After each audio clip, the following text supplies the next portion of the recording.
Hi friends, నేను ఈరోజు గుత్తి వంకాయ కర్రీ చేశాను. చూసేయండి, వాటికి కావాల్సిన చెప్తున్నాను.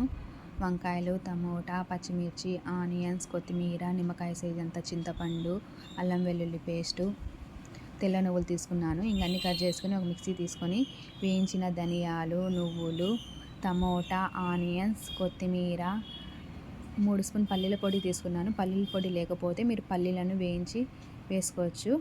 ఇంకా నానబెట్టిన చింతపండు, ఉప్పు, పసుపు, కారం, తగినంత గరం మసాలా వేసి బాగా మెత్తగా పేస్ట్ చేసుకొని పక్కన పెట్టుకోవాలి. నెక్స్ట్ వంకాయలను బాగా నీట్గా వాష్ చేసుకున్నాను. ఇంకా కొన్ని వాటర్లో ఉప్పు వేసుకొని పుచ్చులు లేకుండా చూసుకొని కట్ చేసుకుంటున్నాను. ఇంకా వీటిని ఒక ప్లేట్లోకి తీసుకొని ఇంకా మిక్సీ పట్టుకున్న మసాలాను ఈ వంకాయలో నీట్గా పెట్టేస్తున్నాను. చూడండి, మొత్తం సెట్ చేశాను. కొంచెం మిగిలాయి. ఇంకా నెక్స్ట్ కొంచెం కరివేపాకు, ఆనియన్స్, కొత్తిమీర ఇంకా పోపు పెట్టుకుంటున్నాను. ఇంకా స్టవ్ మీద కుక్కర్ పెట్టి తగినంత ఆయిల్ వేసుకొని అందులోకి ఆవాలు, పచ్చిమిర్చి, కరివేపాకు, ఆనియన్స్ వేసుకున్నాను. కొంచెం మగ్గిన తర్వాత అల్లం వెల్లుల్లి పేస్ట్ వేసి పచ్చివాసన పోయినంత వరకు వేయించుకున్నాను. నెక్స్ట్ ఇందులోకి మసాలా పెట్టిన వంకాయలను వేసి బాగా కొంచెం కలర్ వచ్చేంత వరకు పచ్చివాసన లేకుండా బాగా కలిపెట్టుకోవాలి. ఈ గుత్తి వంకాయకి కొంచెం ఆయిల్ ఎక్కువ ఉంటేనే బాగుంటుంది.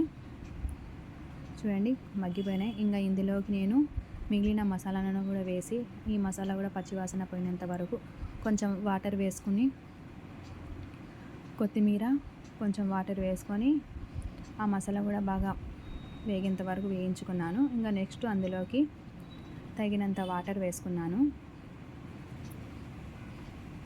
చూసేయండి, ఇంకా ఎంత కావాలో అంత వేసుకున్న వాటరు. ఇంకా కొంచెం ఉప్పు చూసుకుంటున్నాను, ఉప్పు లేదు. ఇంకా కొంచెం ఇందులోకి ఉప్పు వేసేసి విజిల్కి పెట్టుకున్నాను. మూత పెట్టేసి 2 విజిల్స్ రానివ్వండి. లో ఫ్లేమ్ మీద పెట్టేసి మగ్గిపోతుంది. ఇంకా నెక్స్ట్ విజిల్ మొత్తం అయిపోయిన తర్వాత తీసి చూపెడుతున్నాను. చూసేయండి, చూడండి ఎంత ఎమ్మీగా ఉందో ఈ గుత్తి వంకాయ. కొంచెం నీళ్ళగా ఉంటుంది వేడిలో. కొంచెం చల్లారినాక